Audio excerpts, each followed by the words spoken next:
नमस्कार दोस्तों। आज की कहानी एक दुखी माँ की बहुत ही दर्द भरी कहानी है, जिसे सुनकर आपकी आंखों में आंसू जरूर आ जाएंगे। माँ अपने बच्चे यानी नन्हे से बच्चे के पास बैठी बहुत उदास थी। उसे हर पल डर था कि बच्चा कहीं मर न जाए।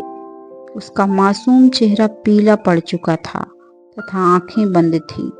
वह गहरी सांसें ले रहा था। दरवाजे पर दस्तक हुई। वह अपने साथ एक ओढ़ने के लिए चद्दर लाया था।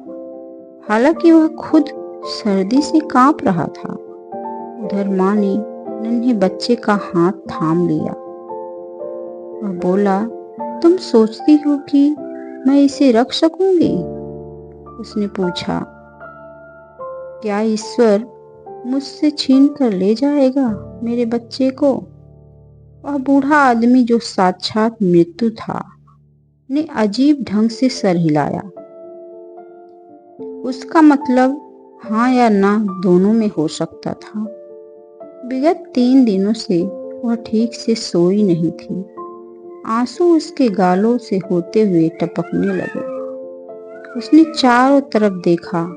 बूढ़ा अपने साथ बच्चे को भी ले गया था। माँ बच्चे को लेने के लिए घर के बाहर दौड़ी। रास्ते में जो भी मिलता बस पूछती सबसे, मेरे बच्चे को किधर ले गया है, बस इतना बता दो। काले कपड़ों से सुसज्जित एक औरत ने उस माँ से कहा, मैं तुम्हारे बच्चे के बारे में बता दूंगी, लेकिन तुम उन सारे गीत मुझे सुनाओ जो तुम उस नन्हे बच्चे को सुनाया करती थी। उसने कहा, मैं रात हूँ, तुम कितना अच्छा गाती हो, मैंने तुम्हारे आंसू देखे हैं। माँ ने गाना गाया आंसू के साथ। रात ने कहा, दाहिनी तरफ देवदार के घने जंगल में जाओ, क्योंकि मैंने मृत्यु को उसी तरफ तुम्हारे बच्चे के साथ जाते हुए देखा है। औरत उसी तरफ चली गई। कांटों की एक झाड़ी मिली, बर्फ से लदे हुए। उसने उससे अपने बच्चे के बारे में पूछा। झाड़ी ने कहा, मैं तुम्हें तब तक नहीं बताऊंगी जब तक तुम अपनी सीने से मुझे लगा नहीं लोगी।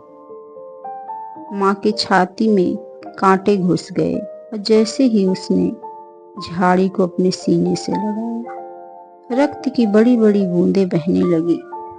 कांटे वाली झाड़ी ने बता दिया कि वह किस रास्ते पर जाए। वह एक झील के पास पहुंची, जो बर्फ पर लेट गई। नहीं, यह कभी नहीं हो सकता। तुम्हारी दोनों आंखें इतनी साफ हैं, मैं जैसे मैंने कभी नहीं देखी। यदि तुम इसमें अपने आंसू डाल दो, तब तुम्हें एक बड़े घर में पहुंचा दूंगी, जहां मृत्यु फूल और फल उगाती है। उसने 2 बूंद आंसू 2 अमूल मोती बन गए। जो उसने 2 बूंद आंसू गिराए थे, उसके 2 बूंद आंसू 2 अमूल मोती बनकर तैयार हो गए। पर उसने अपनी आंखें गंवा दी थी।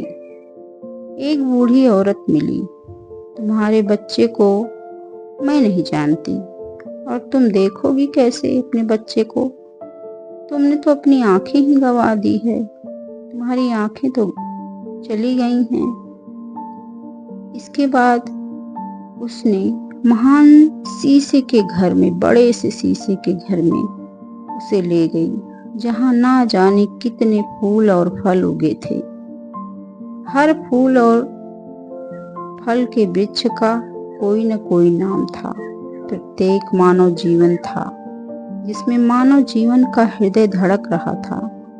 उसने एक नन्हे पौधे में अपने बच्चे को पहचान लिया। फूल मत छुओ, बुढ़िया चिल्लाई, मृत्यु कुछ ही मिनटों में आने वाली है। तुम यहाँ कैसे पहुंच गई? मृत्यु ने पूछा। तो और बोली, मैं माँ हूँ, ना तुम मेरे विरुद्ध कुछ नहीं कर सकती, परंतु दयालु परमात्मा तो कर सकता है। उसने कहा। उसने दोनों हाथों से दोनों फूलों को पकड़ लिया। तुम कहती हो कि तुम दुखी हो, फिर दूसरी माँ को क्यों दुखी करने पर तुली हो? दूसरी माँ? उसने फूलों को छोड़ दिया। इन दोनों फूलों में से एक तुम्हारे बच्चे का है। इनमें से मेरा कौन सा बच्चा है? मुझे जल्दी बताओ, माँ चिल्लाई।